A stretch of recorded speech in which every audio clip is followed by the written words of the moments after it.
자, 이번 시간에 권리의 종류에 관한 주제 살펴보겠습니다. 자, 권리라고 하는 거, 우리 민법 등을 통해서 공부하는 건 내용은 물권이라는 개념과 채권이라는 개념으로 대별해 볼 수 있습니다.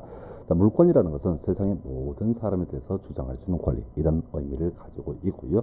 우리가 공부를 해야 되는 것은 민법상 물권으로서 점유권과 본권에 관한 내용을 공부를 하시게 될 테고요. 또 하나 특별법상 물권이라고 해서 가등기 담보 등에 관한 법률에서 다루고 있는 양도담보권이라든가 가등기 담보권이라는 개념도 공부를 하시게 될 겁니다.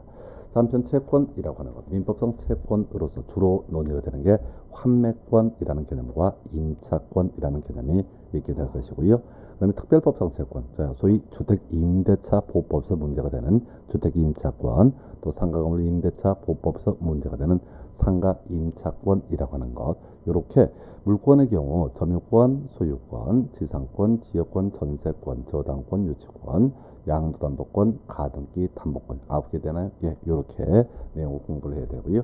그럼 민법상 채권으로서 환매권, 임차권, 주택임차권, 그다음에 상가임차권과 같은 특별법상 채권까지 공부를 하게 되면 주로 이제 채권 영역에서는 4가지를 공부를 하게 됩니다. 이 외에도 하나 정도 추가되는 항목이 있을 수 있는데 그건 좀 약간 부차적인 쟁점이 되겠습니다. 이제 좀 더 구체적으로 권리의 종류, 의미 등에 대해서 확인을 하도록 하겠습니다.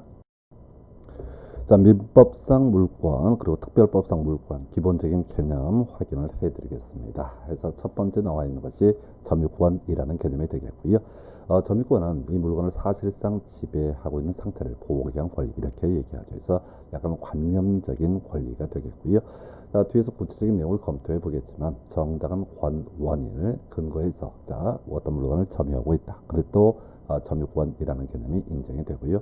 물건을 훔쳤다라고 했는데 내가 그 물건을 들고 있다. 그러면 이것도 점유권이라는 개념이 만들어지게 됩니다. 그래서 점유권이라고 하는 것은 정당한 권원의 존부와 무관하게 사실상 물건을 지배하고 있는 상태를 보호하기 위한 권리 이렇게 정의를 하고요. 자, 그다음에 이제 본권으로서 소유권, 지상권, 지역권, 전세권, 저당권, 유치권 이런 것들을 이제 논의를 하게 될 텐데 이 본권이라는 것은 정당한 권원에 의해서 성립할 수 있는 권리를 바로 본권이라고 부릅니다. 그 대표적인 것이 소유권이라는 개념이 되는데요.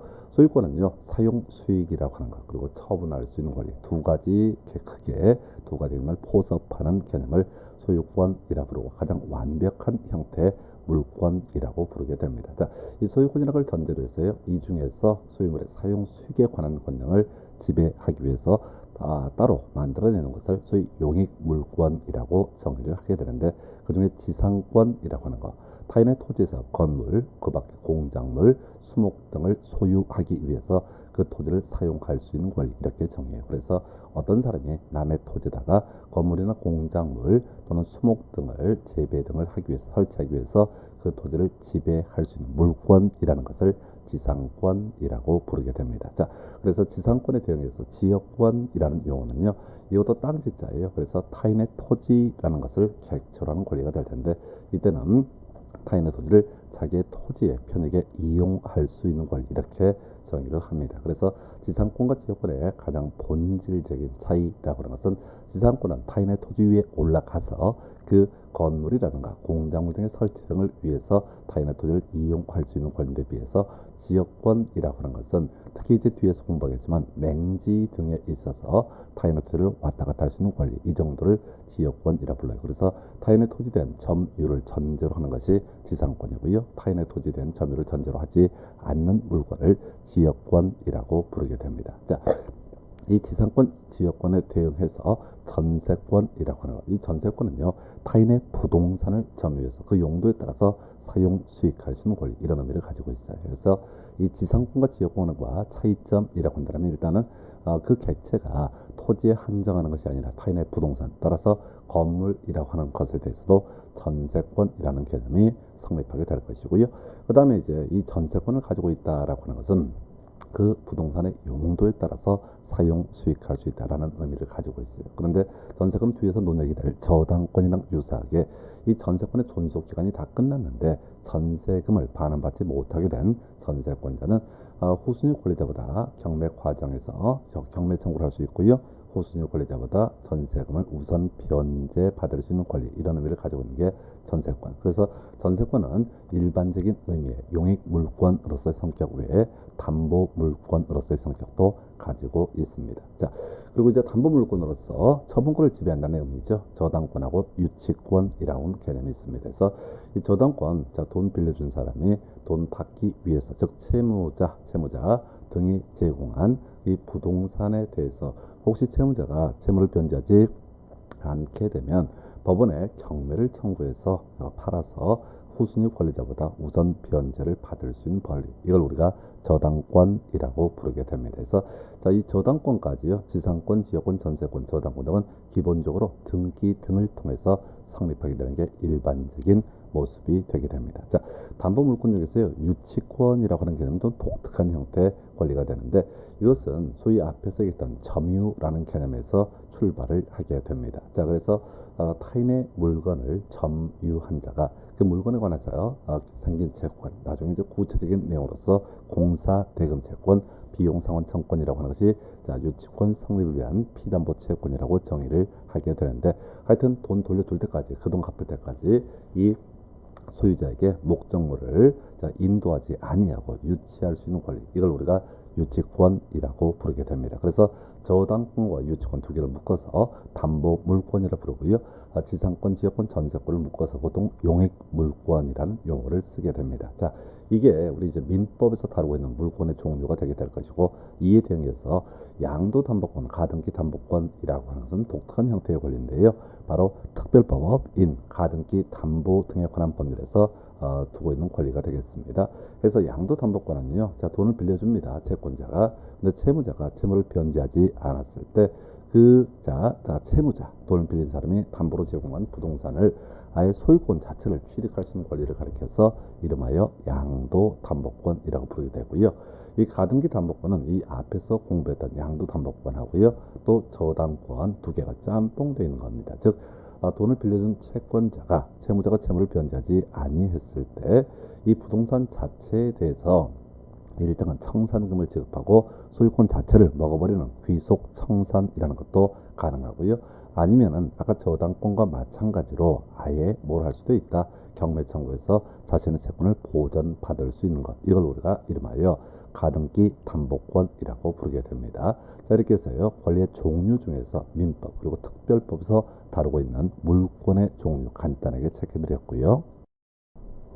이제 채권의 종류에 대해서 살펴보게 될 텐데요. 자, 매매와 관련되어 있는 개념이 환매권이라는 개념이 되게 됩니다. 그래서 자, 매도인이 매수인에게 자, 매매 계약을 체결을 하게 됩니다. 그리고 나서요, 소유권 이전 등기 넘겨주게 될 테고요, 매매력은 받게 되겠죠. 그러면 이제 매매에 따라서 소유권 자체가 매도인에게서 매수인에게로 넘어가게 됩니다. 자, 그런데 이렇게 소유권 이전 등기, 매매에 따른 소유권 이전 등기를 함에 있어서 자, 매도인이라는 사람이 환매할 수 있는 권리, 다시 되살 수 있는 권리를 유보해 놓은 상태에서 등기까지 이루어지게 됩니다. 그러면요, 자, 나중에 이 매도인은 일정한 금액을 매수인에게 반환하고 지급하고 그 목적물을 다시 취득을 할 수 있는 권리, 이걸 환매권이라고 부르게 됩니다. 자, 근데 환매권이라는 것은 양 당사자 간의 의사의 합치만 있다라고 할지라도 그 자체로 매도인이 매수인에게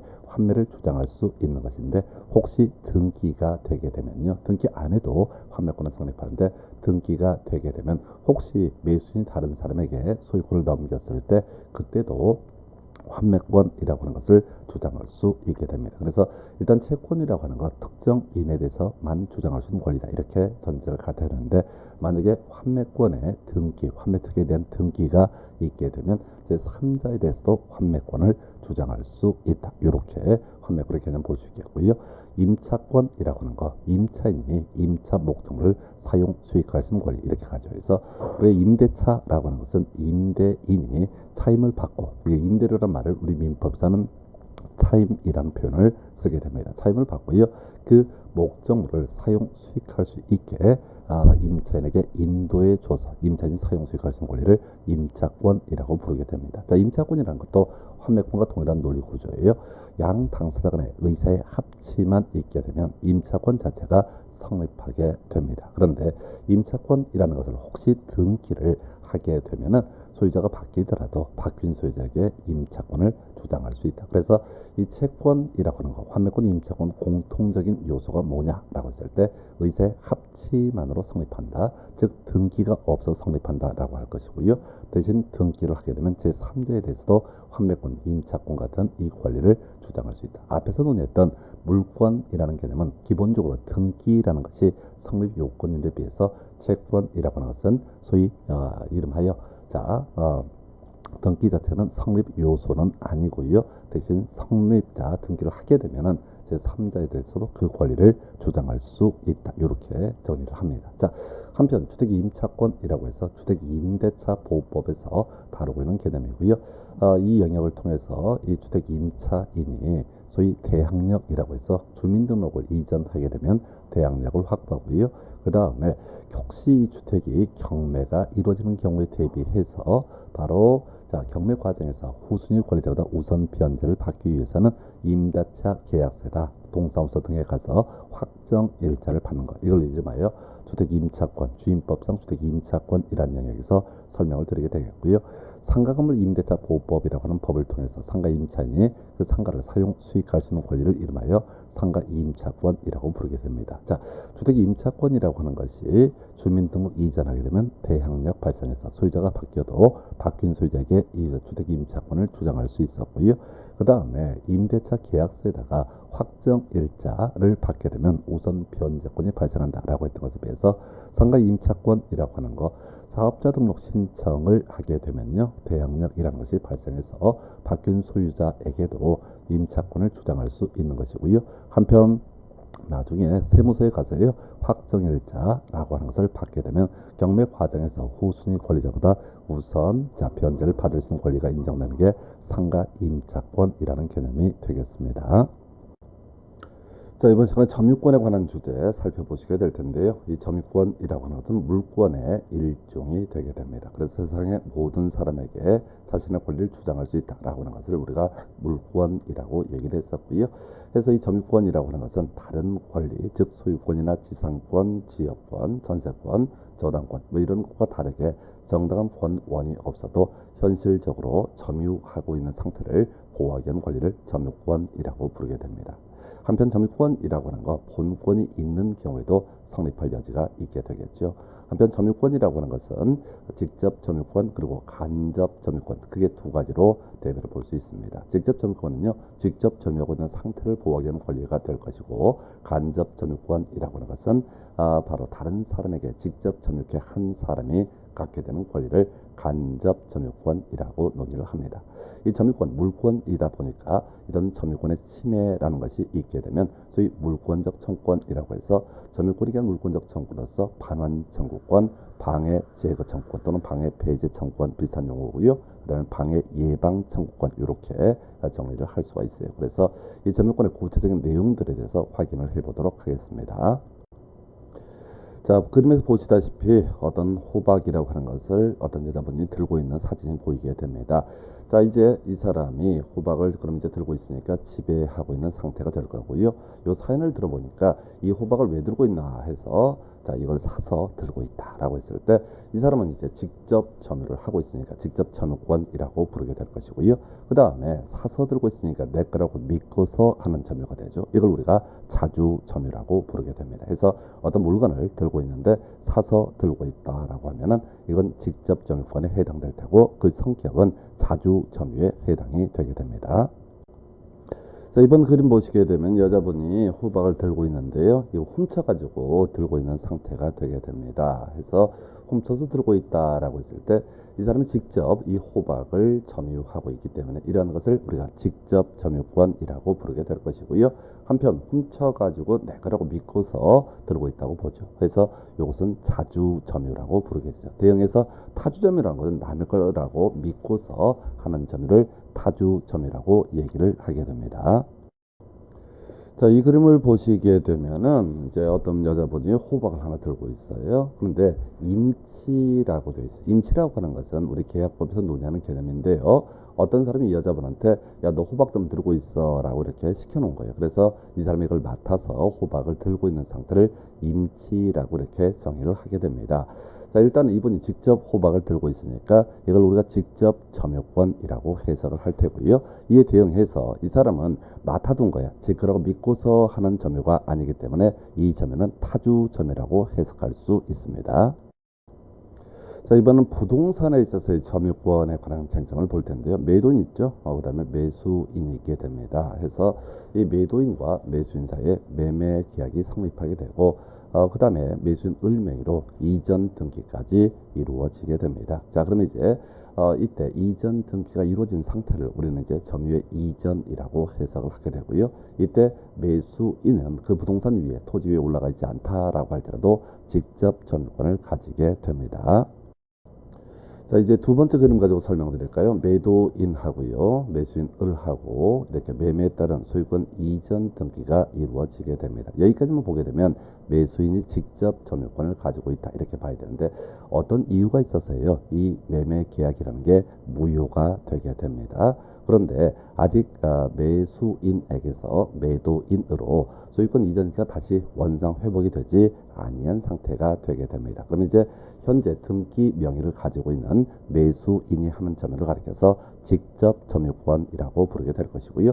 자, 근데 이게 매매 계약이 무효가 됐다라는 사실을 알고 있는 상태, 이걸 안다는 것을 우리 민법에서는 악의라고 부르게 됩니다. 그래서 현재 등기 명의는 매수인 자기 이름으로 되어 있지만은 어차피 매도인에게 돌아가게 될 것을 알고 있다라고 하면 이게 자기 거라고 믿고서 하는 점유가 아니죠. 남의 거라고 믿고서 하는 점유이기 때문에 타주 점유가 되게 될 것이고요. 이에 대응해서 이 매수인이 이전 등기가 무효가 됐다는 사실을 모르면서 하는 점유다라고 하면 아직도 지 거라고 믿고서 하는 점유예요. 이걸 우리가 자주 점유라고 부르게 됩니다. 그래서 매매에 따른 소유권 이전 등기가 이루어지게 되면 매수인은 직접 점유권을 가지게 되는데 어떤 이유가 있어서 매매 계약이 무효가 됐다라고 전제가 되게 되면 이 내막을 모르고 있다, 선이다라고 하면 이 사람의 매수인의 점유는 자주 점유라고 해석을 할 것이고요. 자기 거라고 믿고 사는 점유죠.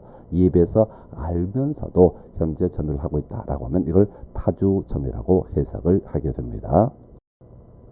자, 이번 사안에서는요, 임대인 갑이라고 하는 사람과 임차인 을 사이에 임대차 계약이 성립이 되게 됩니다. 임대차라고 하는 것은 임대인이 참여를 받고요, 임차인에게 목적물을 인도를 해줬을 때 임차인이 그 목적물을 사용 수익할 권능, 이걸 우리가 임대차라고 부르게 됩니다. 그래서 임대차가 계약이 성립하고요, 인도까지 이루어진 상태입니다. 이때 임차인 을의 점유라고 하는 것은 소위 직접 이 부동산을 점유하고 있으니까 직접 점유권에 해당이 되게 됩니다. 그런데 임차인은 이 임차 목적물이라고 하는 것이 자기 거라고 믿고 사지는 않겠죠. 그래서 당연히 이걸 우리가 자기 자주 점유가 아니기 때문에 타주 점유라고 해석할 수 있습니다. 한편 이렇게 임차인 을에게 임차 목적물을 인도해줘서 직접 점유케 한 사람의 권리, 즉 임대인 갑의 권리라고 하는 것은 간접 점유권이라고 부르게 될 것이고요. 굳이 해석하면 이 간접 점유권이라고 하는 것은 임대인 입장에서는 자기 물건이라고 믿고 있기 때문에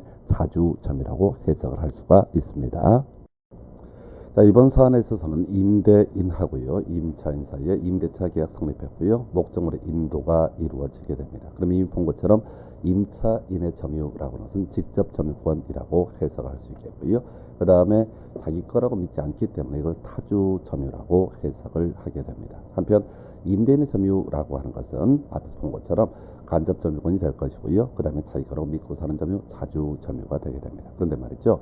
이 임대차가 어떤 이유가 있어서 해지가 됐습니다. 그리고 임차 목적물이 반환되기 전이다. 그래서 현재 임차인이 계속 점유를 하고 있는 상태예요. 그러면 이제 임차인의 점유는 직접 점유와 타주 점유라는 의미를 갖게 될 것이고, 임대인의 점유는 간접 점유권 그리고 자주 점유권이라는 의미를 갖게 됩니다. 다만 이 목적물에 임차 목적물이 반환되게 된다라고 하게 되면 누가 임대인이 직접 점유권, 자주 점유권을 갖는 이런 형태가 되겠습니다.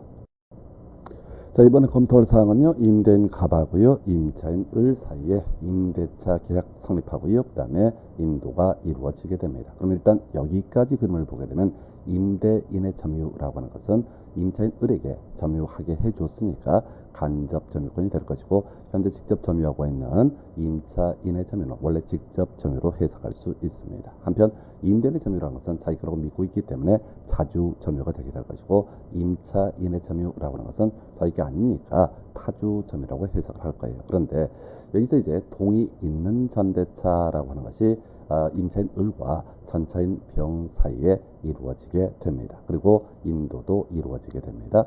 자, 그러면 임차인이라고 하는 사람은 이 점유권 자체를 누구한테 바로 전차인에게 넘겨준 상태죠. 그래서 전차인의 점유라고 하는 것은 직접 점유권이 될 것이고, 이제 임차인의 점유는 전차인에게 점유를 시켜줬으니까 간접 점유권으로 전환되게 됩니다. 자, 한편 이 전차인의 점유라고 하는 것은 자기가 아니라고 믿고 사는 점유니까 타주 점유가 되게 될 것이고요. 이 간접 점유권자인 임차인의 점유도 당연히 타주 점유로 해석할 수 있습니다. 자, 정리하게 되면 임대인과 임차인 사이에 임대차 계약이 성립하고 인도가 넘어갔다. 그리고 이 임차인과 전차인 병 사이에 동의 있는 전대차가 있게 되고요. 그 다음에 인도가 이루어지게 되면 이때 전차인이라고 하는 사람, 전차인의 점유라는 것은 직접 점유권이고 타주 점유가 될 것이다. 그리고 전차인에게 점유를 시켜준 임차인의 점유는 간접 점유가 될 것이고요. 또 하나 타주 점유로서 의미를 갖게 된다. 한편 원래 물건의 소유자는 임대인의 점유라고 하는 것은 간접 점유권이 될 것이고요. 또 자주 점유로서 성격을 갖게 됩니다. 자, 이번 사항 검토하게 되면요, 임대인하고 임차인하고 임대차 그리고 이제 인도까지 이루어지게 됩니다. 여기까지만 가지고 보게 되면 임대인의 점유라고 하는 것은 간접 점유권이 될 것이고, 임차인의 점유는 다 바로 직접 점유권이라는 개념이 될 겁니다. 자, 한편 임대인의 점유라고 하는 것은 자주 점유가 될 테고요. 임차인의 점유는 타주 점유가 되게 될 겁니다. 자, 그런데요, 이 사안에서 임차인이요, 임대인의 동의 없이 전대차 계약을 체결을 하게 됩니다. 그리고 목적물을 전차인에게 인도를 해주게 됩니다. 자, 그럼 이때 전체를 보게 되면 전차인의 점유라고 하는 것은 직접 점유권이 될 것이고, 자기의 것이라고 생각하지 않을 것이기 때문에 타주 점유가 되게 됩니다. 임차인의 점유라고 하는 것은 전차인에게 점유를 허락했기 때문에 간접 점유권이 되게 될 것이고, 역시 자기 거라고 생각하지 않기 때문에 타주 점유라고 해석할 수 있습니다. 그리고 이때 임대인의 점유는 간접 점유권에 해당이 될 것이고, 자주 점유에 해당이 되게 된다. 해서 동의 있는 전대차가 되든 동의 없는 전대차가 되든 간에 일단은 전차인의 점유는 직접 점유권이라는 것, 타주 점유라는 것은 공통적인 요소가 된다. 다만 뒤에서 임대차 관련해서 공부할 때요, 동의 있는 전대차와 동의 없는 전대차의 차이라고 하는 것은 바로 전차인이 임대인에 대해서 마치 임차인처럼 권리를 주장할 수 있는 것을 동의 있는 전대차라고 부르게 될 테고, 전차인이 임대인에 대해서 마치 임차인처럼 임차인으로서 권리를 주장할 수 없는 것을 동의 없는 전대차라고 부르게 됩니다. 이 자세한 내용은요, 임대차 파트에서 설명을 드리도록 하겠습니다.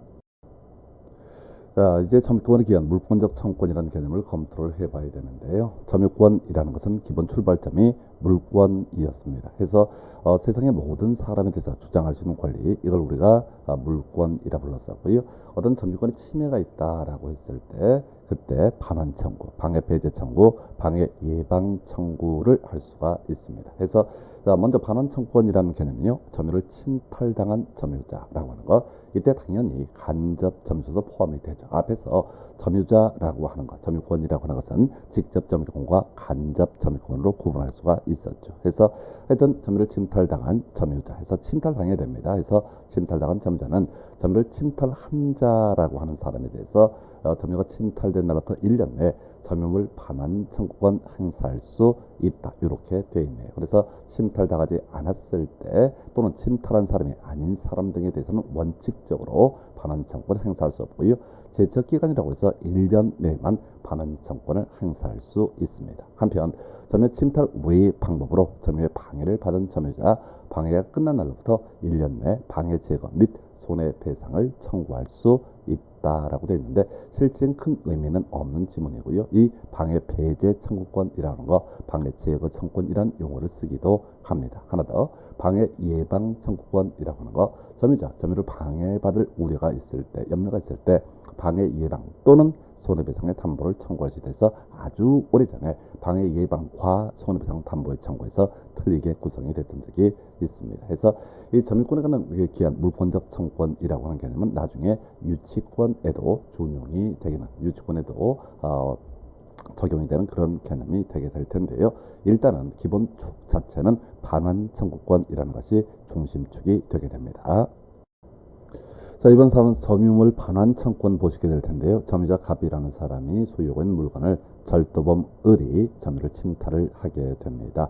자, 그러면 점유자 갑이라고 하는 사람은요, 누구에 대해서? 을에 대해서 점유물 반환 청구권 행사할 수 있다. 그래서 점유를 침탈했기 때문에 원칙적으로 점유물 반환 청구권 행사할 수 있다. 이렇게 볼 수 있겠고요. 자, 한편 점유자로부터 점유를 침탈한 절도범 을이 포괄 승계인 또는 이제 악의 특별 승계인에게 점유를 이전해 주는 경우가 있을 수가 있습니다. 그럼 이제 점유자 갑이라고 하는 사람은요, 이 절도범의 포괄 승계인 또는 악의 특별 승계인에 대해서 점유물의 반환 청구권 행사할 수 있습니다. 그래서 요즘 어려운 얘기인데요. 포괄 승계인은 상속받은 사람, 이런 사람을 가리켜서 바로 포괄 승계인이라 부르게 될 때고, 악의 특별 승계인이라고 하는 개념은 이 을이라는 사람이 절도를 했다, 자, 점유를 침탈했다라는 사실을 알면서 산 사람, 뭐 장물합의 정도가 되겠죠. 이런 사람에 대해서 점유자 갑은 바로 비용에 대해서 점유물 반환 청구권 행사할 수 있다. 이렇게 가는 거죠. 굳이 살을 붙이게 되면 이 절도범이 절도를 했다는 사실을 몰랐던 선의 특별 승계인, 여기 매수하신 분에 대해서는 점유자 갑이 소위 점유물 반환 청구권 행사할 수 없다. 이렇게 정리를 하게 됩니다. 자, 소유자이자 점유자인 갑이라고 하는 사람이 소유하고 있는 물건을 절도범 을이 절도를 해서 소유 점유를 침탈하게 됩니다. 그러면 이 소유자라고 하는 사람은 소유권이 긴 물권적 청구권이라고 해서 나중에 공부하시겠지만 바로 소유물 반환 청구권 행사할 수 있겠고요. 한편 이 소유자는 점유도 하고 있었기 때문에 점유 침탈이 있었기 때문에 절도범 을에 대해서 점유물의 반환 청구권 행사할 수 있습니다.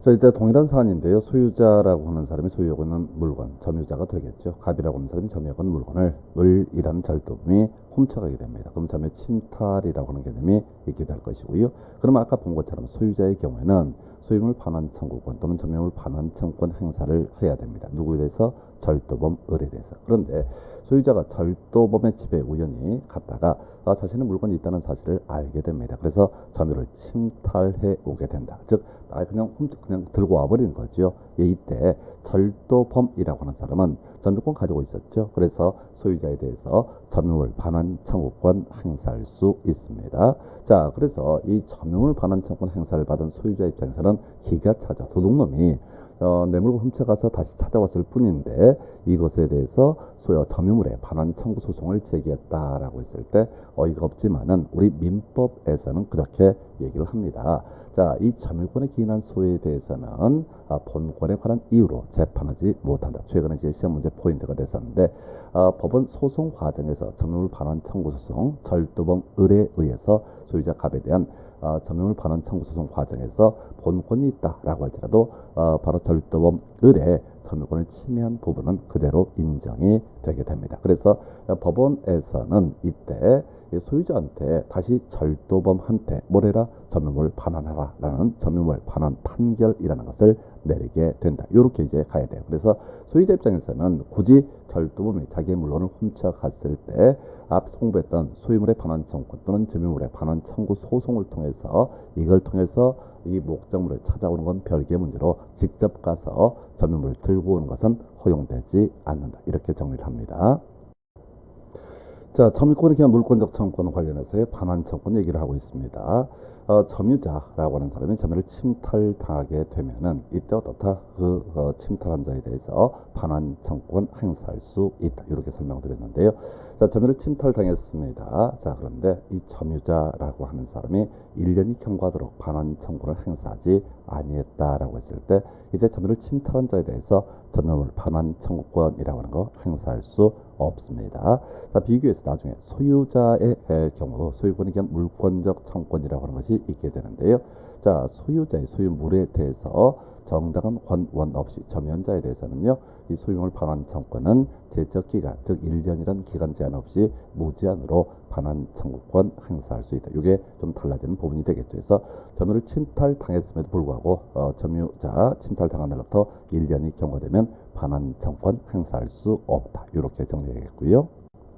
점유물 반환 청구권은 점유물을 침탈당한 사람이 점유물 침탈당한 날부터 1년 경과되지 않았다라고 하면 반환 청구권 행사할 수 있다. 이렇게 정리할 수 있을 텐데요. 자, 절도 보면 갑입니다. 이 점유를 현재 하고 있는 상태인데 승계인 을이라는 사람에게 어떻게 하는 경우가 있다. 요 맡겨두는 경우가 있다. 인도를 해주는 경우가 있습니다. 그래서 우리 점유물 반환 청구권이라고 하는 것은 침탈 당했을 때 반환 청구권 행사할 수 있다라고 했으니까요. 어떤 이유가 있어서 인도를 해줬다, 직접 넘겨줬다라고 하게 되면 이때는 점유자가 점유물 반환 청구권이라는 것을 행사할 수 없게 됩니다. 자신이 직접 인도해 준 경우뿐만 아니라 직접 점유자가 다른 사람에게 인도를 해줬을 때 이때도 간접 점유자 이 사람은 어떻다? 반환 청구권 행사할 수 없다라고 정리하게 되면 점유물을 침탈당한 점유자가 그 상대방에 대해서 침탈한 자에 대해서 반환 청구권 행사할 수 있고요. 따라서 이 침탈당한 것이 아니라 인도해 준 경우, 그게 자기 자신이든 제3자이든 간에 인도를 해준 경우는 소위 점유물의 반환 청구권 행사할 수 없습니다.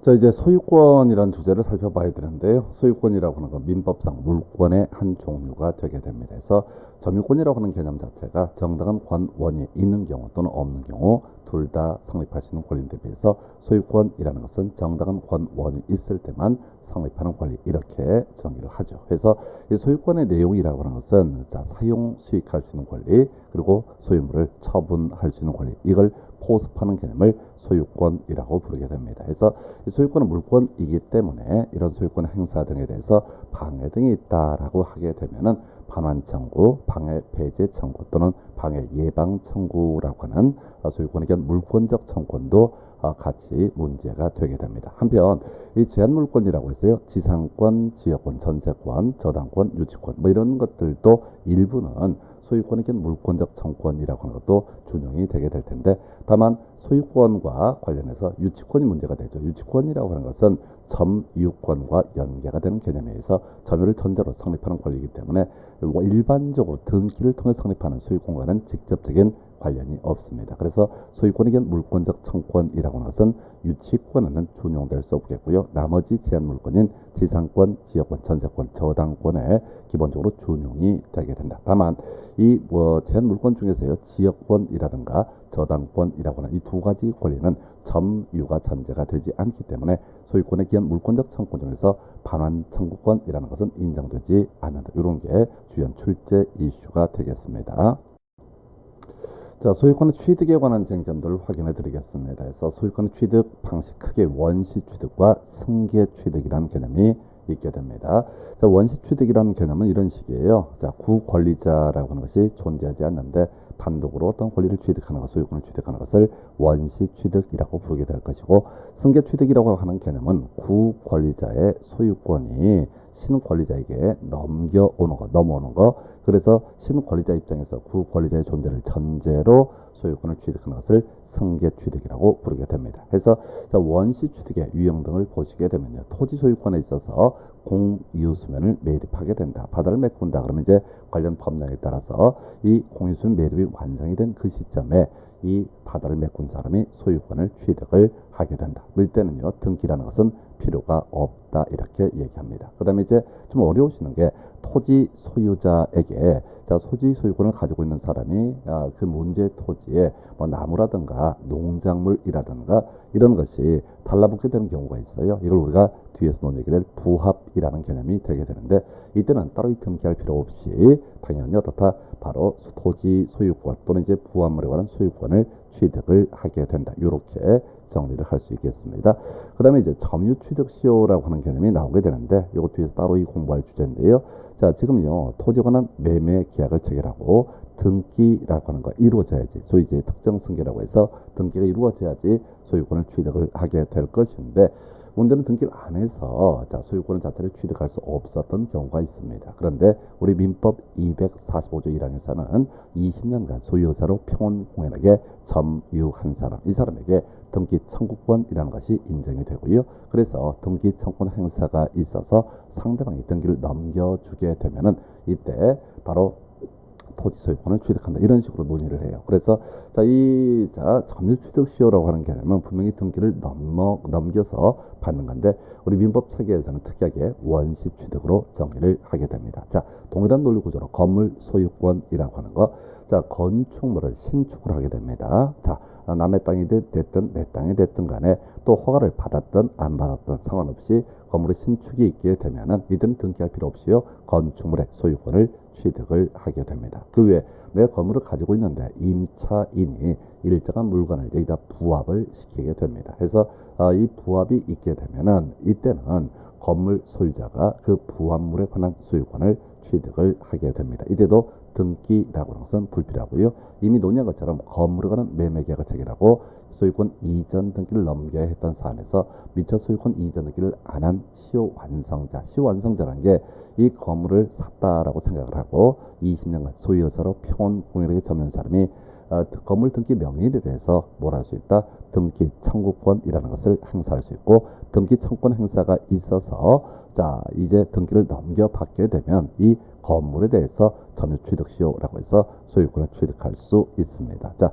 이 부분은요 사실 이미 지적한 바와 같이 승계 취득처럼 보이는데 우리 민법 체계에서는 점유를 개시한 때부터 소유권을 취득한다라고 해서 원시 취득으로 분류하게 됩니다. 한편 구분 건물 또는 집합 건물이라고 해서 아파트 같은 것들 또는 상가 같은 것이 주요 이슈가 되는데 이걸 이제 구분 소유권이라는 개념을 만들어내요. 자세한 내용은 집합건물법에서 공부를 하시게 될 텐데 이때 이 구분 소유권이라는 것은 구분 행위만 있어도 다 등기가 없어도 바로 구분 소유권을 취득을 하게 된다 해서 원시 취득의 경우에 있어 간략하게 보셨고요. 승계 취득이라고 하는 거 포괄 승계하고요. 특정 승계라는 개념이 있게 됩니다.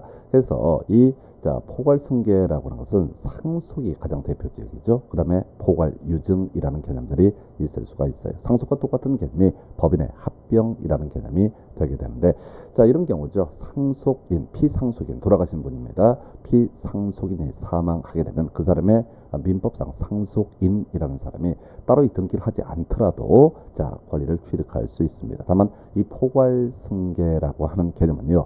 권리뿐만 아니라 의무도 같이 승계가 이루어지게 된다 해서 개인이 죽게 되면은 이때 상속의 문제가 발생하고요. 법인이 새로운 법인에 합병되면 이걸 법인의 합병이라고 해서 실제 우리 공부를 해가는 과정에 있어서 상속과 법인 합병은 동일한 논리 구조로 보시면 됩니다. 그 외 포괄 유증이라고 해서 내 재산의 50%를 A라고 하는 사람에게 내가 죽으면 주겠다라고 하는 거 이걸 우리가 포괄 유증이라고 부르게 됩니다. 그래서 이 포괄 유증에 있어서는요 등기법에서 자세히 공부를 하시게 될 텐데 유증자 사망하게 되고요. 자 상속과 다르게 상속과 같이 포괄 유증에 있어서는 등기 없이도 바로 유증자의 사망만으로도 다 그 권리를 취득을 하게 된다. 이렇게 이제 볼 수 있겠고요.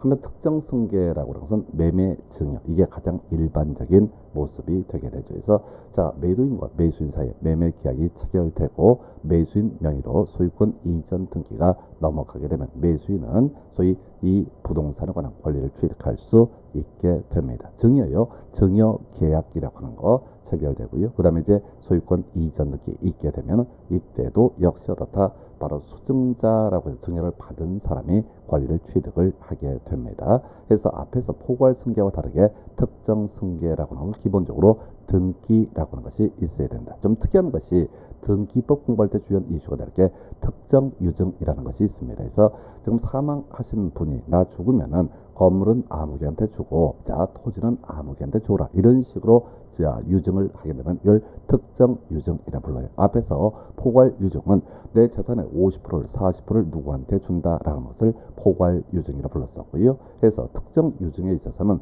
유증자의 사망이라고 하는 것 외에 유증을 원인으로 하는 소유권 이전 등기라고 하는 것이 이루어져야지 이 수증자 증여를 받는 사람이 어떻다 그 권리를 취득할 수 있다. 이렇게 정의를 해요. 그래서 특히 포괄 유증, 특정 유증에 관한 부분은 나중에 등기법에서 주요한 포인트가 되게 됩니다. 자, 소유권 취득 관련한 경우의 수 중 원시 취득에 대해서 확인을 해보겠습니다.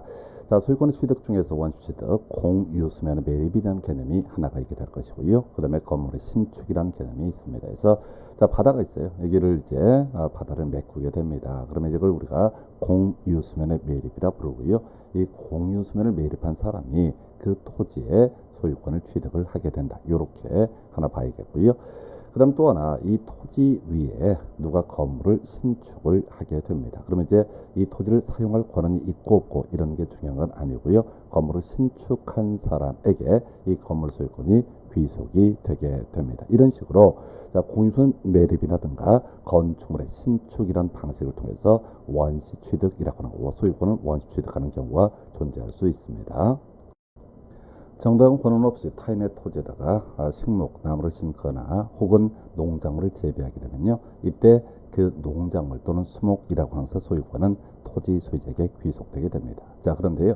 임대인이라고 하는 갑이라는 사람이 이 토지 전부에 대해서 임차인 을에게 임대차 계약을 체결하고요. 목적물을 인도를 해주게 됩니다. 그러면 임차인 을이라는 사람은 이 토지를 이용할 정당한 권한이 있는 자에 해당이 돼요. 자, 근데 임차인이 이 엑스토지라고 하는 부분의 일부에 대해서 자, 임대인의 동의를 얻어서 전대차 계약 그리고 이제 전차인에게 이 목적물을 인도를 해주게 됩니다. 그럼 이제 동의 있는 전대차에서 전차인이라고 하는 사람은 정당한 권한을 가지게 됩니다. 자, 이때 만약에 임차인 을이 자, 엑스토지 중 B를 제외한 나머지 부분 A에 대해서 나무를 심게 되면요.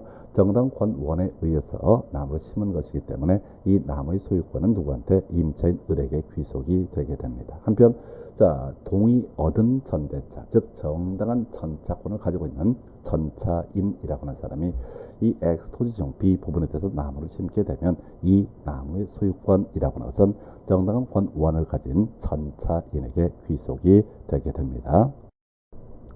타인의 토지에 정당한 권한 없이 나무를 심게 됩니다. 그러면 이 나무의 소유권은 토지 소유자에게 귀속이 될 것이고요.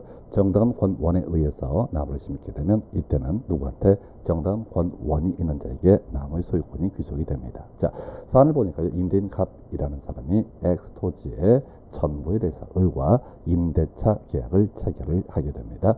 자, 그랬을 때 이 을이라는 임차인은 이 토지를 전부 사용 수익할 정당한 권한이 있고요.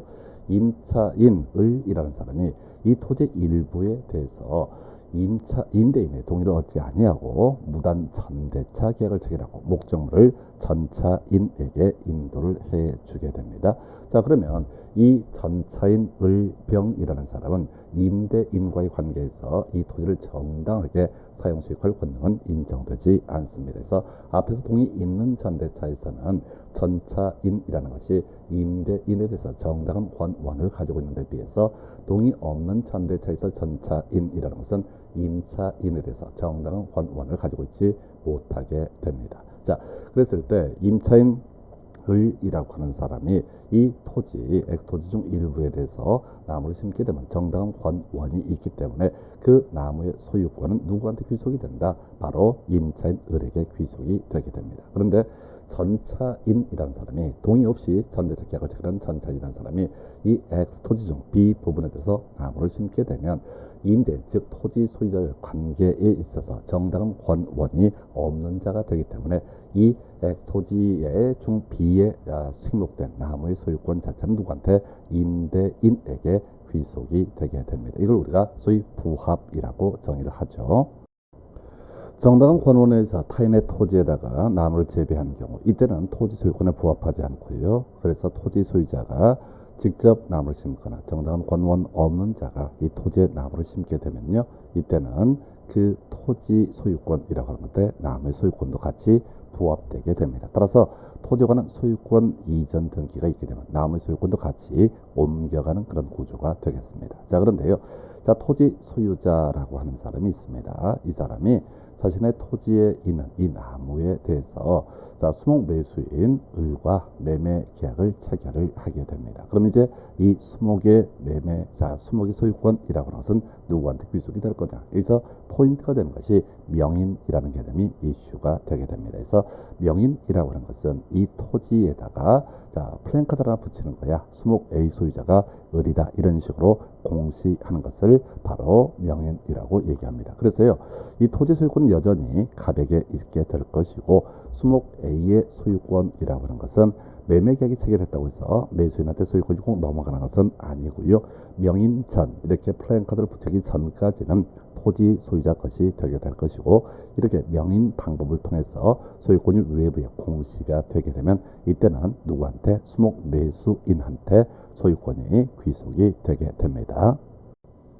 자, 이번 사안은요, 토지 소유자 갑이라고 하는 사람이 X 토지를 소유하고 있습니다. 그리고 이 토지에다가 나무를 심어가지고요, 수목 A의 소유권도 가지고 있습니다. 자, 이 사람이 토지의 소유권을 이전한 건 별개의 문제로 수목 A라고 하는 부분을 수목 매수인 을과 매매 계약을 체결을 하게 됩니다. 그래서 이 수목 매수인 을 명의로 명인 방법, 명인이 이루어지게 되면 이때 그 소유권은 수목의 소유권은 을에게 귀속이 되게 됩니다. 자, 한편 이 수목 매수인 을이라는 사람이 이렇게 을 명의 명인 방법 후에 수목 A를 수목의 제2 매수인 병과 매매 계약을 체결을 하게 됩니다. 그래서요, 이때 A 수목의 소유자가 지금 병이다라고 하는 식으로 명인이 이루어지게 되면은 이때 이 수목의 소유권이라고 하는 것은 누구한테?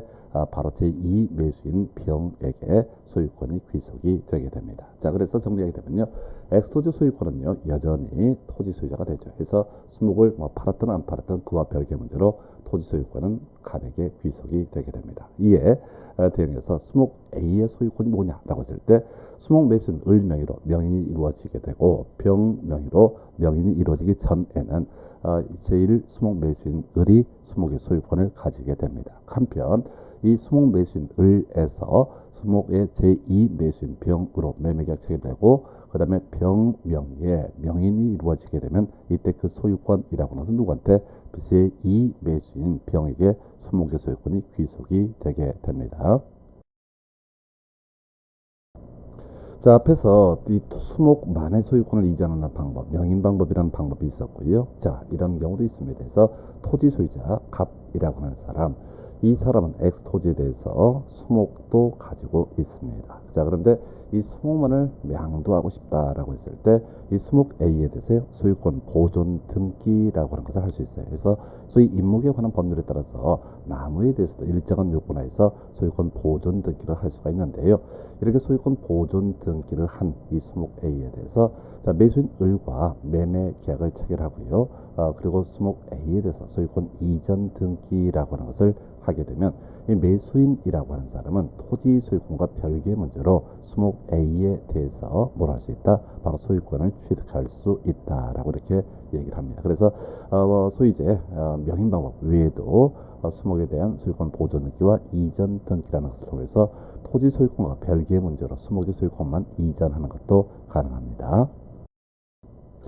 토지 소유권과 다르게 나무의 소유권만 이전하는 방법, 명인 방법이라는 것이 하나가 있었고요. 또 하나가 소유권 보존 등기를 통해서 그 등기된 인목에 대해서 소유권 이전 등기를 하는 방법, 이런 것들이 있었죠. 그래서 자, 이때 이런 경우도 있네요. 자, 등기된 인목이라고 하는 것은요, 단순하게 소유권 이전의 가능성만 있는 것이 아니라 소위 저당권 설정을 통해서요, 돈을 빌릴 수도 있습니다. 그래서 토지 소유자 갑이라는 사람이 수목 A에 대해서 보존 등기를 하게 됩니다. 그래서 이 소유권 보존 등기를 하게 되면 이걸 등기된 인목이라고 부르게 되는데, 이 사람이 자 저당권자 을과 저당권 설정 계약, 그리고 저당권 설정 등기 등을 하게 되면 이때 저당권이라는 것도 설정할 수가 있게 됩니다. 그래서 자, 우리 앞에서 명인 방법이라는 것은 소유권의 이전, 유보에 한정하는 데 비해서 등기된 인목이라는 것은 소유권 이전뿐만 아니라 소위 저당권이라는 것도 설정을 할 수가 있게 됩니다. 정리하면요, 자, 토지 소유자 A가 토지 수목 A에 대해서 보존 등기를 한 다음에 자, 돈을 을한테 빌리면서 저당권 설정 등기를 해주게 되면 X토지 소유자 갑이고요, 수목 A의 소유자 갑이 되는데 수목 A의 저당권자는 을이 되게 됩니다. 그래서 을 이름 저당권자는 토지 소유자 갑, 수목 A의 소유자가 만약에 돈을 갚지 않게 되면 이 경매 청구를 했어요. 이 수목을 법원 경매를 통해서 팔 수가 있습니다. 정당한 권원에 의해서 타인의 토지에 농작물을 재배하게 되면요, 이 농작물의 소유권이라는 것은 정당한 권원을 가진 자가 보유하게 됩니다. 이에 대해서 정당한 권한 없이 타인의 토지에 농작물을 재배하게 되면요, 이때는 바로 토지 소유자가 그 농작물의 소유권을 갖는 게 원칙이 되겠습니다. 자, 사안 건투해 볼까요? 임대인 갑이라는 사람이 임차인 을과 자신의 X토지 전부에 대해서 임대차 계약을 체결을 하고요, 그리고 인도까지 이루어지게 됩니다. 그러면 임차인 을이라는 사람은 이 X토지에 대해서 정당한 권원을 가진 그런 권리자가 되게 됩니다. 한편 임차인 을이라는 사람이 자신이 임대차한 이 X토지 일부, 소위 이제 B라는 부분에 대해서 동의 없이 자, 전차인평과 전대차 계약을 체결하고요, 전차인평에게 X토지 일부 B에 대해서 인도를 해주게 됩니다. 자, 그러면 이때 전차인평이라는 사람은 임대인과의 관계에서 이 X토지 중 B에 대해서 정당한 권원이 없다라고 이렇게 전제를 해야 되겠어요. 자, 그래서 이때 정당한 권원을 가진 임차인 을이 X토지 중 B를 제한 A 부분에 대해서 농작물을 재배하게 되면 임차인과 임대인과의 관계에서 임차인은 정당한 권원을 가지고 있기 때문에 이 농작물이라고 하는 것을 누가 소유한다?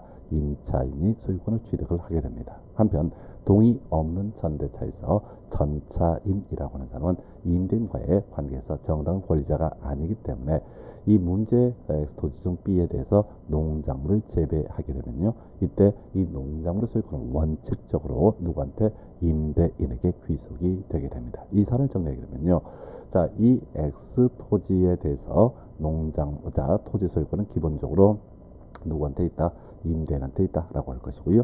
X토지 중 A 부분에 대한 농작물의 소유권은 정당한 권원을 가지고 있는 임차인이 보유를 하게 됩니다. 이에 비해서 자, X토지 중 B 부분의 농작물의 소유권, 아까 원칙적으로 임대인이 소유권을 가진다라고 되어 있는데, 문제는 이런 경우죠. 이 농작물이 수확기에 이르러 가지고 지금 임대인이 내 거야 라고 이렇게 나타나는 사례가 있었고요. 그래서 우리 판례에서는 성숙기 또는 수확기에 이르게 되면 정당한 권원이 없는 사람도 그 농작물의 소유권을 가지게 된다, 이렇게 판시를 합니다. 정리하게 되면 자, 이 X토지 전부 소유자 누구? 임대인으로 봐야겠고요.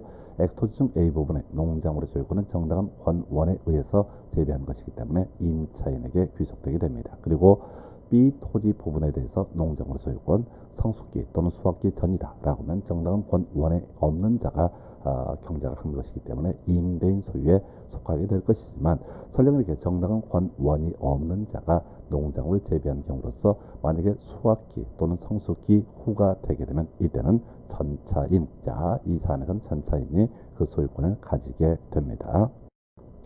타인의 토지에 정당한 권원 없이 수목을 재배하거나 농작물을 재배한 경우 기본적으로 토지 소유권에 부합되게 된다라고 이렇게 정리해봤어요. 물론 이제 농작물의 경우에는 수확기에 이르게 되면요, 자, 정당한 권원이 없는 자가 농작물을 재배한 경우 그 사람이 소유권을 취득한다 이래 보셨고요.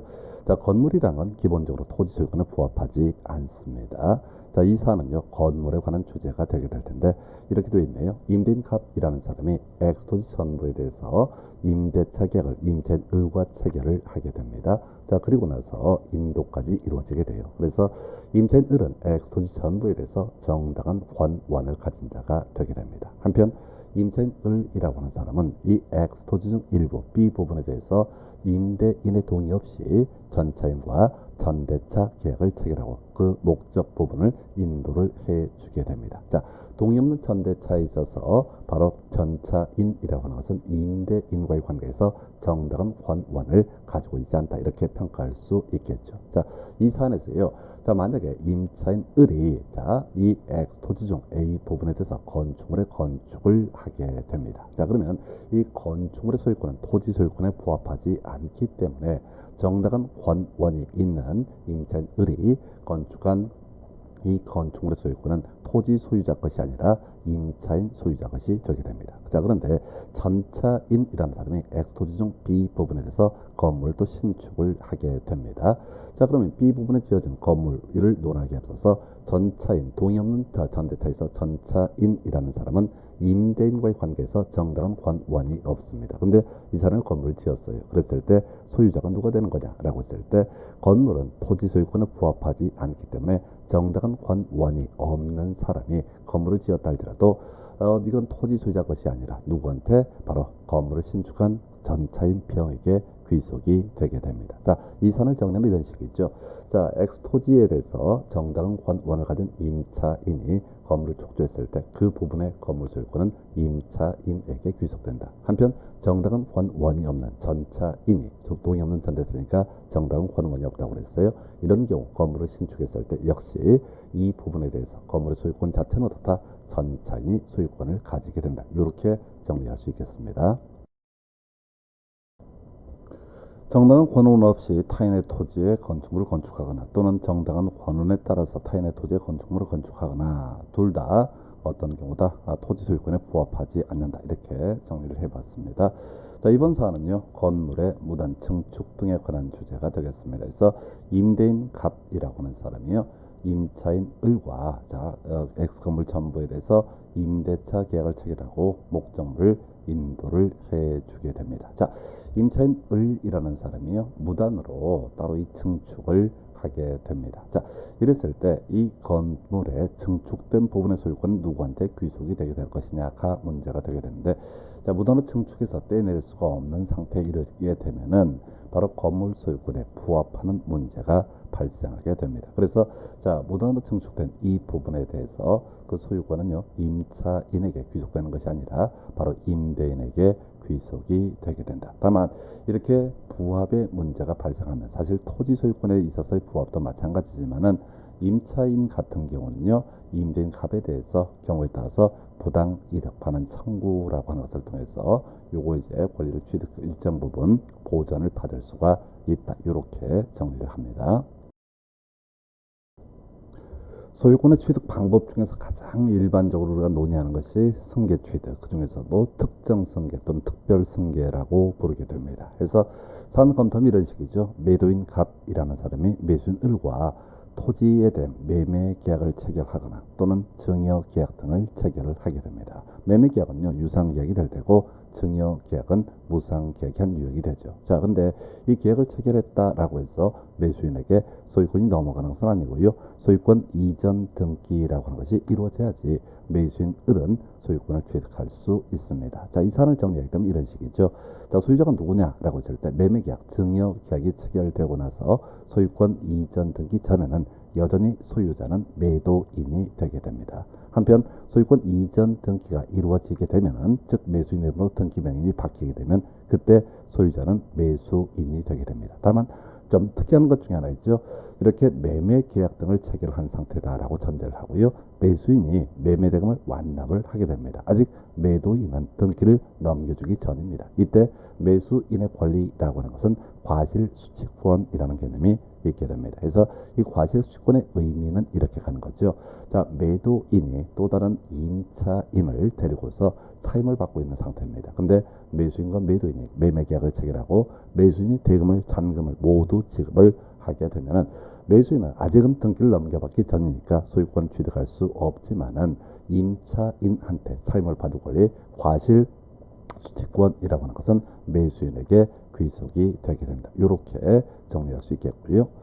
자, 그 다음 검토하실 주제가 유증이라는 개념에 대해서 보겠습니다. 그래서 유증이라고 하는 것은 특정 유증과 포괄 유증 등으로 구분하게 되는데, 자, 여기서 논의할 것은 특정 유증이라는 개념이 되겠어요. 그래서 어떤 분이 사망에 이르게 되면, 내가 죽게 되면은 내가 가지고 있는 부동산 가운데서 토지 한 필지를 수증자 아무개 을에게 주겠다라고 그렇게 유언을 남기시게 됩니다. 그리고 이 유증자가 사망에 이르게 되면은요, 이 수증자에게 이제 소유권 이전 등기가 이루어져야 돼요. 그래서 자, 이때는 등기법에서 주로 논의하는 개념인데, 바로 변호사라든가 또는 상속인 이런 사람들이 일반적으로 바로 유언 집행자가 되게 됩니다. 그래서 유언 집행자하고요 수증자 사이에 소유권 이전 등기 신청을 하게 될 겁니다. 그래서 수증자에게 소유권 이전 등기가 넘어가게 되면 수증자는 소유권을 취득할 수 있다. 자, 그래서 이 선을 정리하게 되면 특정 유증, 내가 땅 한 필지를 주겠다, 건물 하나를 주겠다라고 얘기하신 분이 사망에 이르게 되면은 이때 수증자는 권리를 취득할 수 없습니다. 자, 수증자가 권리를 취득하기 위해서는 소유권 이전 등기가 이루어져야만이 어떻다? 소유권을 취득할 수 있다라고 볼 것. 그래서 만약에 소유권 이전 등기 전이다라고 하게 되면 이 유증자의 상속인 소유 부동산으로 해석을 해야 될 것이고요. 그리고 나서 소유권 이전 등기가 이루어졌을 때만 수증자가 그 소유권을 취득한다. 이게 이제 소위 특정 유증에 관한 개념이 되겠습니다. 이번에는 포괄승계에 대해서 살펴보겠습니다. 포괄승계라고 하는 것, 상속과 포괄유증 두 개로 대비해 볼 수가 있는데요. 자, 먼저 상속부터 설명을 드리겠습니다. 그래서 어떤 분이 사망에 이르게 됩니다. 그럼 이제 배우자라든가 직계 비속과 같은 사람이 상속인이 되게 될 텐데요.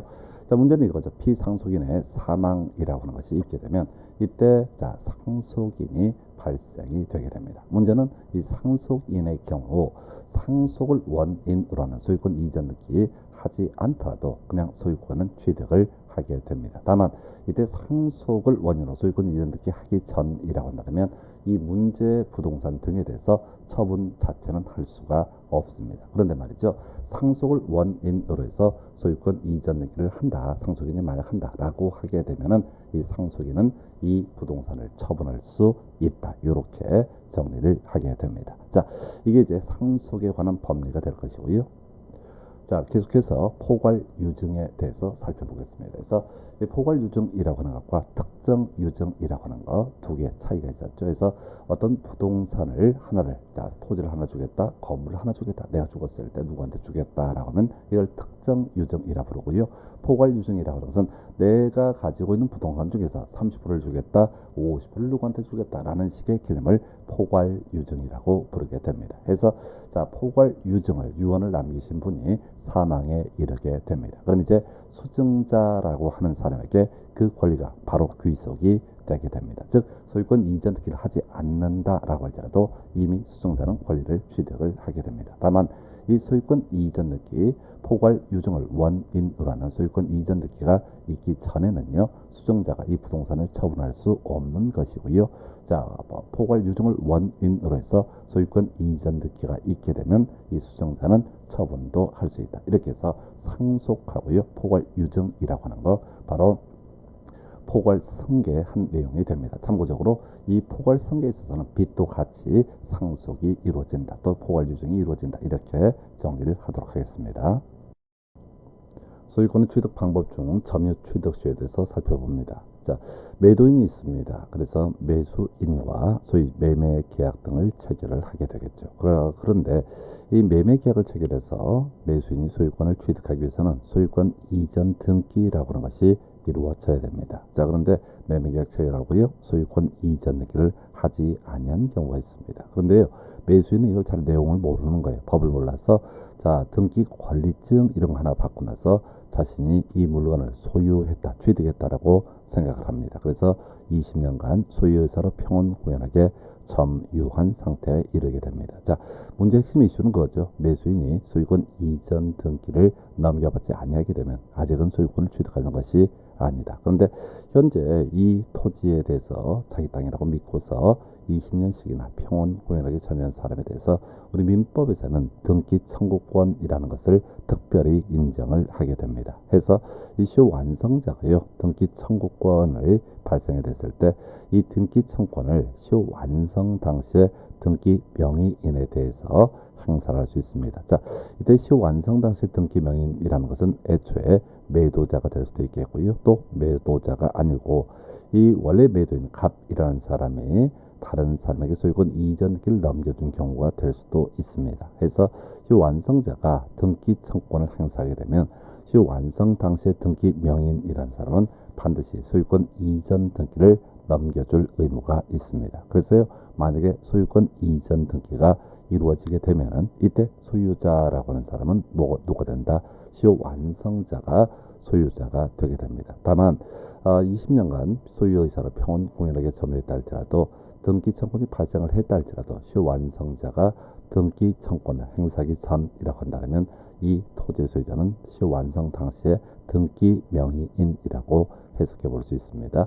만약에 이렇게 등기 청구권 행사에 따라서 소유권을 취득하게 됐다라고 했을 때 이 언제 소유권 취득한 것이냐라고 했을 때 점유를 개시한 때, 즉 20여 년 전 돌아가서 그때부터 소유권을 취득을 하게 됩니다. 자, 그래서 우리 민법에서는 점유 취득 시효라고 하는 것을 가지고 소위 이름하여 바로 원시 취득이라고 해석을 하게 됩니다. 다만 여기서 출제 포인트가 되는 것 중에 하나가 혹시 시효 진행 중에 등기 명의인이 돈을 빌리고 근저당권을 설정을 했다라고 했을 때 그 근저당권이라는 것은 그대로 유효한 것이다. 그래서 이 시효 완성자가 등기 청구권 행사에 따라서 소유권을 취득했다라고 할지라도 이때는 근저당권을 떠안고서 소유권을 취득하는 것으로 볼 수가 있습니다. 다만 앞에서 이제 20년간 소유의사로 평온공연한 점유라고 하는 이 얘기를 하면서 매매계약이 일반적으로 있다라고 되어 있는데 설령 매매계약이 없다라든가 또는 그걸 입증해 보이지 못한다라고 할지라도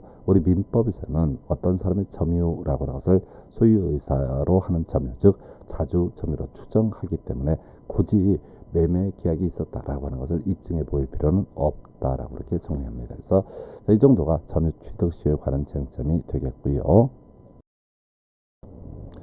자, 이번 시간은 소유권에 기한 물권적 청구권이라는 개념을 설명드립니다. 그래서 소유권이라고 하는 건 물권이었었고요. 이런 소유권에 대해서 일정한 침해가 있게 되면은 소유자는 소유권에 기한 물권적 청구권이라고 해서 자신의 소유권을 지켜내기 위해서 일정한 권리를 행사할 수 있습니다. 그래서 이 부분은 우리 점유권이라고 해서 점유권도 물권의 일종이었었기 때문에 반환 청구, 방해 배제 청구, 방해 예방 청구권이라는 개념이 있었듯이 자, 소유자에 있어서도 자신의 소유권의 침해가 등이 있게 되면 반환 청구, 방해 배제 청구, 방해 예방 청구권을 행사할 수 있습니다. 그래서 자, 내용 한번 볼까요? 자, 우리가 반환 청구권이라고 하는 거 이렇게 정의합니다. 소유자 자신의 소유 물건을 점유할 권원 없이 점유한 자에 대해서 그 소유물에 반환을 청구할 수 있다라고 이렇게 되어 있어요. 그래서 자, 일단은 반환 청구의 주체라고 하는 것은 소유자만 될 것이고요. 따라서 소유자가 아닌 사람은 소위 반환 청구를 할 수 없습니다. 두 번째, 자, 소유자 자신의 소유 물건을 예를 들어 임대차나 지상권처럼 정당한 권원에 의해서 점유자에 대해서는 반환 청구권 행사할 수 없고요. 정당한 권원 없이 점유자에 대해서 반환 청구권을 행사할 수 있다. 이렇게 기본 뼈대 잡게 됩니다. 자, 한편 이런 반환 청구권에 대응해서 방해 배제 청구권이라는 개념이 있게 됩니다. 그래서 반환 청구는 이 권한 없이 점유한다, 즉 점유 침탈이라는 것이 전제가 됐을 때 반환 청구권 행사할 수 있었고요. 자, 방해 배제 청구권 또는 방해 제거 청구권이라고 하는 개념은 소유자 점유 침탈 외의 방법으로 소유권 행사를 방해하고 있는 자에 대해서 방해 제거를 청구할 수 있다. 뭐 뒤에서 구체적인 사안 보시겠지만 내 땅에다가 아무 권원 없이 누가 무단으로 건물을 지어놨다라고 하면 이 건물 철거 청구라는 것을 할 수가 있거든요. 이 유형이 바로 방해 제거 청구의 한 유형으로 볼 수가 있습니다. 또 자 내가 가지고 있는 토지 위에 누가 무단으로 건물을 지을 뿐더러 거기다가 임차인까지 들여서 불법 건물에 임차인이 있다라고 하면 이 사람에 대해서 퇴거 청구라는 것을 할 수 있습니다. 뒤에서 자세히 검토할 텐데요. 하여튼 이런 건물의 철거 청구, 퇴거 청구라고 하는 것은 소위 사용 수익에 관한 권력, 소유권의 한 내용이죠. 이 부분에 대한 방해, 제거 청구의 한 유형이 되게 됩니다. 자, 한편 우리가 소유권이라는 것은 처분도 할 수가 있었죠. 그래서 자, 이 처분을 방해하고 있는 경우, 자, 이런 경우 소위 방해 배제 청구권의 한 유형으로서 자, 내가 가지고 있는 물건 소유권 등기 명인이 나였는데 누가 불법적으로 소유권 이전 등기를 해갔다라고 했을 때 그 불법적인 소유권 이전 등기는 무효가 되겠죠. 권원이 없기 때문에. 그래서 등기 말소를 청구한다라고 하는 거, 또 자신의 물건에 불법적인 저당권 설정 등기가 이루어져 있어서 어떤 처분에 장애가 있다라고 했을 때 이 무효인 저당권 등기의 말소 청구, 이런 것들도 바로 방해 배제 청구권의 한 유형. 그래서 사용수익에 대한 방해 배제 청구 유형으로서는 건물 철거 청구나 퇴거 청구라는 개념이 있겠고요. 그 다음에 처분에 관한 방해 배제 청구 유형으로는 등기 말소 청구라는 개념이 있게 됩니다. 그 외에 방해 예방 청구권이라고 해서 소유자 소유권을 방해할 염려가 있는 행위를 한 자에 대해서 방해 예방이나 혹은 손해배상의 담보를 청구할 수 있다 해서 이 파트는 대부분이 반환 청구권하고요, 방해 배제 청구권, 이 두 가지 이슈를 가지고 쟁점들이 다뤄지게 됩니다. 소유권에 기한 물권적 청구권의 구체적 예역으로서 반환 청구권이라는 개념을 보겠습니다. 반환 청구권이라고 하는 거 이렇게 갔었죠. 토지 소유자 정당한 권원 없이 자신의 소유물을 점유한 자에 대해서 반환 청구권 행사할 수 있다 해서, 자, 그림에서 보다시피 토지 소유자가 토지를 소유하고 있는데 불법 점유자가 아무 권한 없이 이 토지에 농작물을 재배하고 있습니다. 그러면 이 토지 소유자는 누구에 대해서? 불법 점유자에 대해서 대지의 반환 청구, 즉 소유물의 반환 청구권 행사할 수 있습니다. 참고적으로 이 농작물이 수확기에 이르기 전이라고 한다면 이 농작물의 소유권은 토지 소유권에 부합하게 됩니다. 소유물 반환 청구권이라고 하는 것은 소유자가 정당한 권원 없이 자신의 소유물을 점유한 자에 대해서 반환을 청구할 수 있는 것을 소유물 반환 청구권이라고 부릅니다. 자, 토지 매도인 갑과 토지 매수인 을 사이에 매매 계약이 성립하고 소유권 이전 등기가 이루어지게 됩니다. 그래서 토지 매수인 을이라는 사람이 소유권을 취득한 상태에서 불법 점유자 병이라고 하는 사람이 이 토지에다가 농작물 등을 재배를 하게 됩니다. 그럼 이제 누가 소유자냐라고 했을 때 토지 소유자 을이기 때문에 매수인이 소유자가 되기 때문에 토지의 매수인이라는 사람은 불법 점유자 병에 대해서 소위 소유물의 반환 청구권 행사할 수 있고요. 이에 대해서 소유자가 아닌 자 매도인이라는 사람, 토지 매도인은 불법 점유자에 대해서 소유물 반환 청구권 행사할 수 없습니다. 조금 어렵게 구성하면요. 자, 토지의 매도인이 자신의 토지에 대해서 불법 점유자가 먼저 존재하고 있었다라고 했을 때 만약에 이 토지 소유자 매도인이 자 누구한테 불법 점유자에 대해서 소유물 반환 청구 소송을 제기한 사안에서 중간에 토지 매수인에게 소유권 이전 등기가 이루어지게 되면 더 이상 토지 매도인은 불법 점유자에 대해서 소유물 반환 청구권을 행사할 수 없다. 즉 소송을 계속 진행을 할 수 없다. 이렇게 정리를 할 수 있어야겠어요. 자, 이제 건물에 관한 소유물 반환 청구권 검토하겠습니다.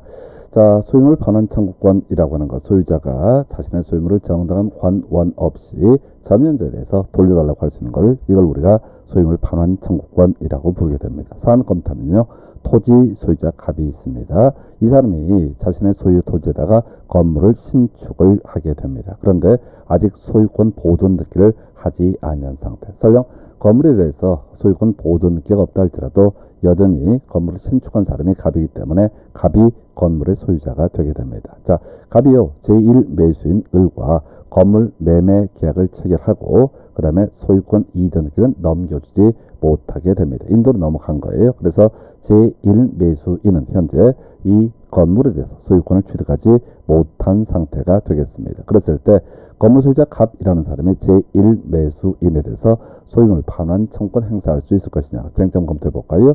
건물 소유자는 누가 됩니까? 갑이 되게 됩니다.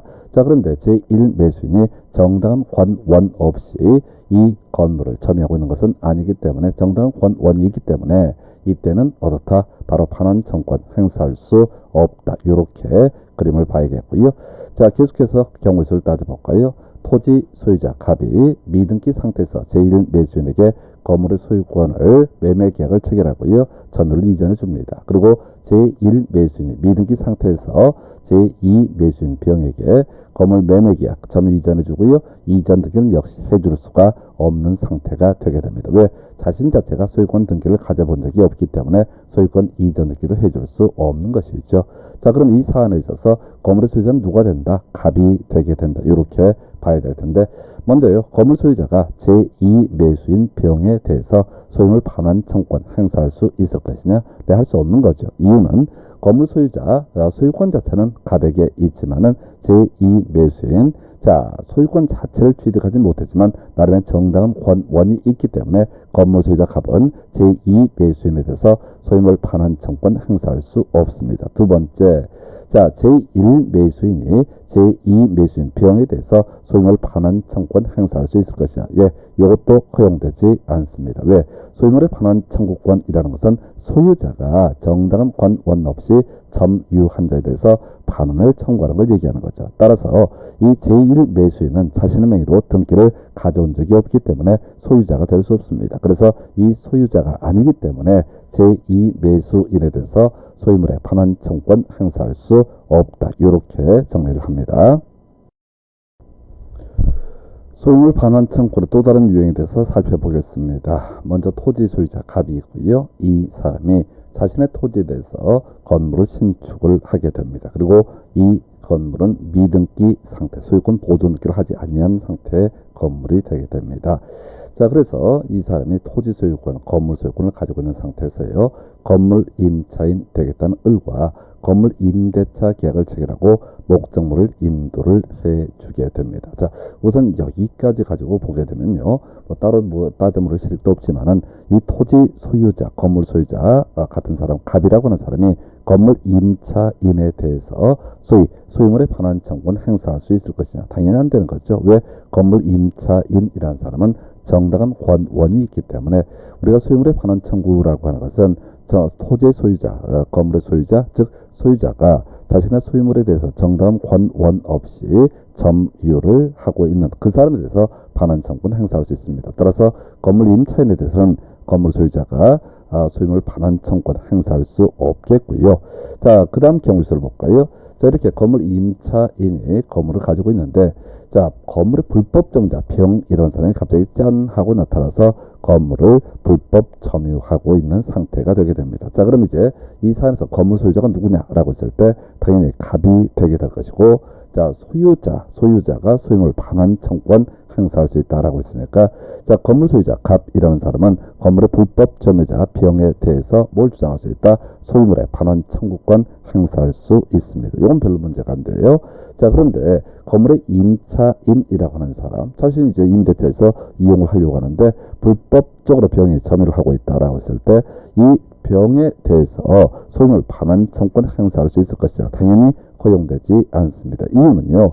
건물 임차인은 소유자가 될 수 없기 때문에 소유물의 반환 청구권 행사할 수 없게 될 것이고요. 다만 최근 시험 문제 이슈가 됐던 것 중에 하나가 소유물 반환 청구권의 대위 행사라는 개념이 있게 됩니다. 바로 건물 임차인, 소유자 아니죠. 이 사람은 건물의 불법 점유자에 대해서 자신의 물건이 아니니까 소유물 반환 청구권을 행사할 수 없지만은 소유자 갑을 대신해서 누구에게? 갑에게 그 물건을 반환해라 라고 하는 소유물 반환 청구권의 대위 행사라고 하는 것은 가능하다. 이렇게 정리를 하겠습니다. 소유권에게 물권적 청구 중에서 방해 배제 청구권에 대해서 살펴봅니다. 토지 소유자 점유 침탈 외의 방법으로 자신의 소유권 행사에 방해를 받고 있을 때 그 방해하고 있는 자에 대해서 방해 배제 또는 방해 제거를 청구할 수 있다. 이게 이제 방해 배제 청구의 내용인데요. 사안을 보면 토지 소유자 갑이라는 사람이 있습니다. 그럼 이 토지 소유자는 자신의 토지를 사용 수익할 권능이 있는데 토지 불법 점유자 을이라는 사람이 무단으로 점유해서 여기다 건물을 신축을 하게 됩니다. 그리고 건물에 대한 소유권 보존 등기를 하지 않은 상태입니다. 참고적으로 우리가 정당 권원이 없게 되면 허가 나올 수 없고요. 또 사용 승인 등 받을 수 없고요. 따라서 소유권 보존 등기도 할 수 없는 상태가 일단 되게 됩니다. 자, 어쨌든 토지 불법 점유자가 건물을 신축했을 때 이 건물의 소유권이라는 것은 누구한테 바로 건물을 신축했던 을이라는 사람이 소유를 하게 됩니다. 자, 이렇게 해서 토지의 불법 점유자인 을이 자신의 건물에 대해서 건물의 매수인 병과 매매 계약을 체결을 하게 됩니다. 자, 그런데 미등기 건물이다 보니까 소유권 이전 등기는 해줄 수가 없는 상태이고요. 어찌됐든 매매 계약을 체결하고 그 다음에 점유라고 하는 것 자체도 매수인에게 이전을 해줍니다. 키 줬던 얘기죠. 그래서 건물의 매수인 병이라는 사람, 자, 등기를 넘겨받지 않았기 때문에 소유권 자체는 건물 소유권은 취득할 수 없지만은 사용 수익을 할 수 있다. 그자 을과 병의 관계에서는 병은 사용 수익을 할 수가 있다. 이렇게 전제가 되게 됩니다. 자, 그런데 말이죠. 이때 이 을도 그랬고 병도 그랬고 토지 소유자 갑의 사용 수익 권능을 바로 침해하고 있는 그런 상태라고 볼 수가 있어요. 한편 이 건물의 매수인 병이라는 사람은 소유권 자체는 취득하지 못한 상태이죠. 예, 그런데 이 건물의 일부에 대해서 임차인 정하고요. 임대차 계약을 체결을 하게 됩니다. 예, 그리고 인도도 이루어지게 됩니다. 그래서 임차인이 건물 일부를 점유를 하고 있는 이런 상태입니다. 자, 그랬을 때 이 법률 관계 어떻게 해석을 할 것이냐라고 하는 거. 자, 일단은 토지 소유자라고 하는 거 방해 배제 청구권 행사하는 유형을 보게 되면 건물의 철거 청구라든가 퇴거 청구 이런 것이 사용 수익에 대한 방해 배제 청구의 내용이 되게 됩니다. 그래서 먼저 토지 소유자 입장에서 건물을 축조했던 건물의 소유자인 을에 대해서 건물 철거 청구를 할 수 있다. 이게 이제 방해 배제 청구의 한 내용이 되는 거예요. 두 번째, 이 토지 소유자라고 하는 사람 건물 축조자 을의 승계인인 병, 지금 건물의 매수인에 대해서도 건물 철거를 청구할 수 있습니다. 이게 법 논리적으로 보게 되면 약간 이상한 거죠. 왜? 건물의 축조자에 대해서 건물 소유자니까 건물 철거 청구를 하는 건 별 문제가 없어 보이는데 건물의 매수인은 소유권 이전 등기를 넘겨받지 아니한 상태예요. 그런데 이 사람한테 건물 철거를 청구하는 게 법논리적으로 문제가 되지만은 만약에 이 건물의 매수인에 대해서 철거 청구를 할 수 없다라고 하면 토지의 불법 점유자가 건물 신축하고 건물 팔고 딴 데로 캐나다로 이민 가버리게 됩니다. 그러면 실질적으로 건물 철거를 할 방법 자체가 없는 거예요. 그래서 우리 판례에서는 토지 소유자가 건물 축조자 이 사람의 승계인에 대해서도 건물 철거 청구를 할 수 있도록 이렇게 판시를 하게 됩니다. 자, 한편 임차인의 경우를 보시게 되면요. 임차인은 일단은 이 건물의 소유권 자체가 없어요. 그래서 이 토지 소유자가 아무 관계없는 건물 소유권과 관계가 없는 임차인에 대해서 건물 철거 청구를 하는 것은 허용되지 않습니다.